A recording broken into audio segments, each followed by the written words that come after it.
ਦਿੱਲੀ ਵਿੱਚ ਉਪ ਰਾਜਪਾਲ ਨਾਲ ਚੱਲ ਰਹੇ ਰੇੜਕੇ ਅਤੇ ਪੁਲਿਸ ਸੰਬੰਧੀ ਮਸਲਿਆਂ ਨੂੰ ਲੈ ਕੇ ਮੁੱਖ ਮੰਤਰੀ ਅਰਵਿੰਦ ਕੇਜਰੀਵਾਲ ਅੱਜ ਪ੍ਰਧਾਨ ਮੰਤਰੀ ਨਰਿੰਦਰ ਮੋਦੀ ਨੂੰ ਮਿਲੇ।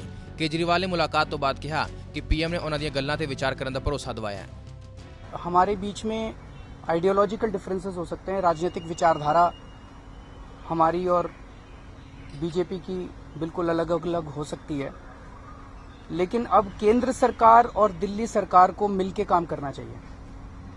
केंद्र सरकार और दिल्ली सरकार मिलकर काम करेगी तभी दिल्ली के लोगों का फायदा होगा, तभी दिल्ली का विकास होगा।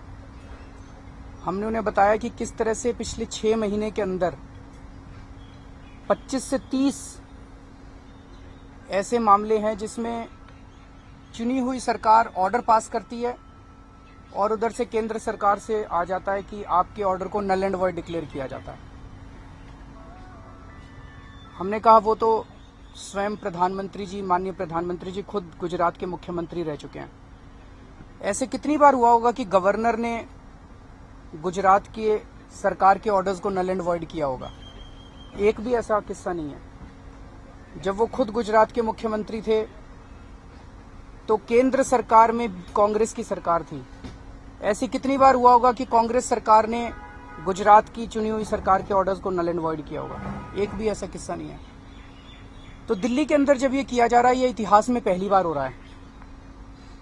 फिर हमने उन्हें बताया कि किस तरह से एंटी करप्शन ब्रांच है, जिसमें 8 जून के पहले कितना अच्छा काम कर रही थी एंटी करप्शन ब्रांच। दिल्ली के अंदर आम आदमी कहने लग गया था कि उसका बिना पैसे के काम होना चालू हो गया।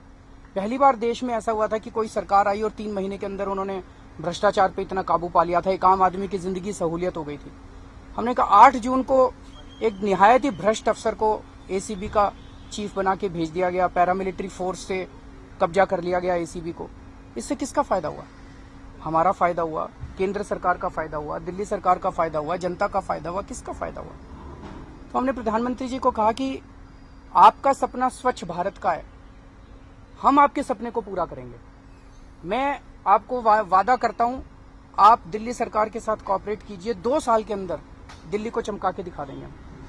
आज माननीय प्रधानमंत्री जी विदेशों में जाते हैं, विदेशों में कितने देशों में कितनी साफ सफाई देखते हैं, लेकिन जब विदेशों के राष्ट्रपति दिल्ली में आते हैं तो दिल्ली के अंदर कितनी गंदगी देखते हैं।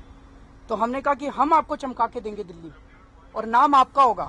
जब आप अगली बार विदेश में जाओगे तो वहां के लोग, वहां के राष्ट्रपति कहेंगे कि जब से मोदी जी प्रधानमंत्री बने हैं दिल्ली चमका दी उन्होंने। आप स्किल इंडिया चाहते हैं, हम दिल्ली में स्किल इंडिया करके दिखाएंगे। हम दिल्ली के अंदर डिजिटल इंडिया करके दिखाएंगे, हम दिल्ली के अंदर आपको स्वच्छ भारत करके दिखाएंगे, दिल्ली के अंदर स्वच्छ दिल्ली करके दिखाएंगे। हम आपके सपने को पूरा करेंगे, लेकिन बहुत जरूरत है कि हमारे और आपके, दिल्ली सरकार की और हमारी राजनीतिक विचारधाराएं जो हैं वो बीच में नहीं आनी चाहिए। फिर हमने बताया कि दिल्ली पुलिस जो है, ऐसे लगता है जैसे Delhi police is at war with Delhi government. ये जनतंत्र के लिए बहुत खतरनाक है।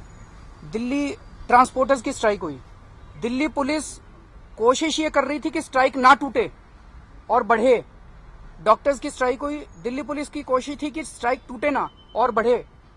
दिल्ली पुलिस का पूरा जोर है कि किस तरह से विधायकों को एक एक करके गिरफ्तार किया जाए। ये अच्छी चीज नहीं है। तो दिल्ली पुलिस ही अगर प्रॉब्लम्स क्रिएट करने लगेगी तो फिर तो अफरा तफरी मच जाएगी, क्राइम रेट बढ़ जाएगा। ये सारी चीजें हमने माननीय प्रधानमंत्री जी को बताई और उनसे निवेदन किया कि वो पर्सनली इस बारे में गौर करें और इसके ऊपर। प्रधानमंत्री जी ने क्या आश्वासन दिया? उन्होंने सुना और उन्होंने कहा कि वो अभी बोले मैं सुन रहा हूं, मैं फिर देखता हूं।